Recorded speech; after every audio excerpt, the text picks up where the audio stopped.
بتحكي صاحبة القصة دي وبتقول: أنا ياسمينة، عندي 27 سنة، بنت جميلة جدا جدا، ماليش غير أخ واحد. أمي وأبويا سابونا صغيرين، واللي ربتنا هي عمتي. عمتي هي اللي تعبت وكبرتنا لحد ما بقينا كل واحد فينا كبير بما فيه الكفاية، ويقدر يصرف كمان على نفسه.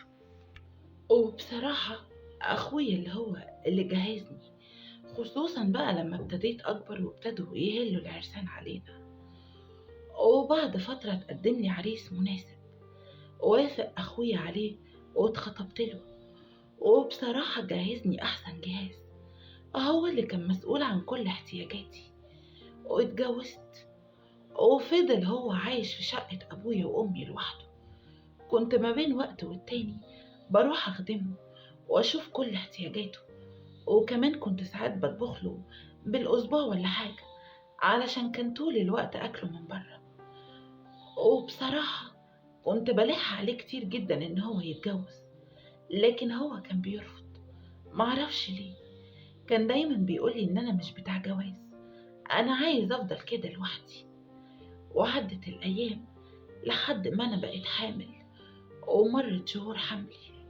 وجيت وقت الولادة، أخويا طلب من جوزي إن أنا أروح أكمل يعني بقية النفاس بتاعي في بيت أبويا وأمي، وإن ده اللي كان المفروض يتعمل.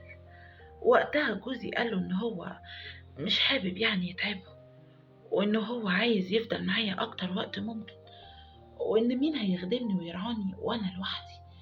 إنما في بيتي مامته هتيجي، أخته هتيجي، أي حد. قاله إن البيت مفتوح في أي وقت، ولو حد فيهم عايز يساعدها يتفضل، لكن أنا صدقني مش هقصر مع أختي. ورحت أعيش مع أخويا الفترة دي، قعدت تقريبا حوالي شهرين هناك. وطول الشهرين دولت كنت بلاحظ إن أخويا يعني معايا مش زي الأول. كنت بحس كده إن يعني كنت ساعات بحتاج له ضروري، إن أنا مثلا لما أغير هدومي أسند عليه، أو يساعدني في حاجة، أو حتى يناولني حاجة مش طايلاها. كنت بحس إن هو بيتعامل معايا بطريقة غريبة. أول مرة أول مرة أشوفه بيتعامل معايا بالطريقة دي. وكمان كنت بحس إحساس غريب، زي ما يكون يعني راجل غريب عني. أكيد انتوا فاهمين، أنا مش عارفة أوضح أكتر من كده. كنت بتكسف قوي قوي قوي في وجوده، وطلبت من جوزي أكتر من مرة إن هو يجي ويحاول يروحني بيتي بأي طريقة، لكن في كل مرة أخويا كان بيرفض، وبيقول له مستحيل أختي تسيب البيت غير لما تبقى كويسة جدا جدا. هو ده يعني مش كانت هتفضل قاعدة فيه لو أمها أو أبوها عايشين؟ وطبعا جوزي كان بيتكسف، علشان كده كان بيسيبني قاعدة، وأنا ما كنتش عارفة أعمل إيه. لحد ما في يوم دخلت أخد شاور بعد ما نيمت ابني، وقلت يعني أخش بسرعة كده قبل ما يصحى تاني. أصل انتوا عارفين الولاد في السن ده نومهم بيبقى عامل زي نوم القطط بالظبط، أقل حاجة بتصحيهم. قلت أدخل بسرعة وبعدين أرجع له. وفعلا دخلت أخد شاور، لكن بعد كده وبعد ما خلصت الشاور بتاعي وجيت أطلع من الحمام، افتكرت إن أنا نسيت كل هدومي في الأوضة. ومن استعجالي دخلت الحمام أخدت شاور من غير حتى ما أخد أي فوطة معايا، ولا أعمل أي حسابي في أي هدوم. ما كنتش عارفة أعمل إيه. قلت أنا هخرج بسرعة من باب الحمام على أوضتي بسرعة، ووقتها أقفل باب الأوضة. وفي الوقت ده كان ابني بيعيط، وأخويا سمع عياطه ودخل الأوضة عندي علشان يسكته. وأنا وقتها من كتر لخمتي إن أنا عايزة أدخل الأوضة بسرعة ما حسيتش ولا خدت بالي من وجوده، وإن هو موجود معايا في نفس الأوضة. جريت من الحمام على أوضتي وقفلت على نفسي. وطبعا كنت خارجة من الحمام، وأكيد انتوا فاهمين، ولسه بلف علشان اخد هدومي، لقيت اخويا واقف قدامي. ما كنتش عارفة اتصرف. كنت واقفة قدامه كده وانا زي ما انا، وحتى الكلام مش قادرة اتكلمه، وكنت مكسوفة جدا جدا.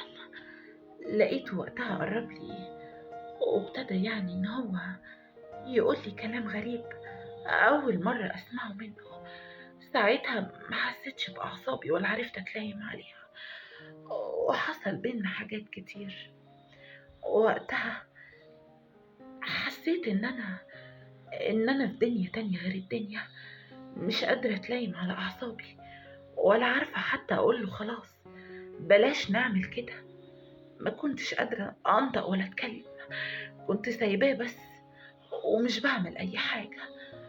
وبعد ما كل حاجة خلصت اخويا خرج من الأوضة، وانا فضلت قاعدة جنب ابني، وكنت مصدومة ومش مصدقة ان انا واخويا عملنا كده. طب ازاي اللي حصل ده؟ انا بجد هتجنن. انا عارفة اني غلطت، لكن غلطي ده مش غلطي لوحدي. انا عارفة ان انا كان المفروض ان انا ارجع بيتي ومخليهوش يتحكم ان انا افضل قاعدة، لكن هو ده اللي حصل، وبرضه غصب عني ده حصل. وانا دلوقتي مش عارفة اعمل ايه. انا بجد حاسة ان انا مش طايقة نفسي وقرفانة من نفسي، ومش عارفة حتى ان انا احط وشي في وش اخويا تاني. ومن ساعتها خدت ابني، وكل ما اخويا يتصل بيا ما ردش عليه، ومش عارفة هفضل مقطعاه لحد امتى. حد عنده حل لمشكلتي؟ يا ريت اللي عنده حل لمشكلتي يفيدني ويقول لي اعمل ايه واتصرف ازاي.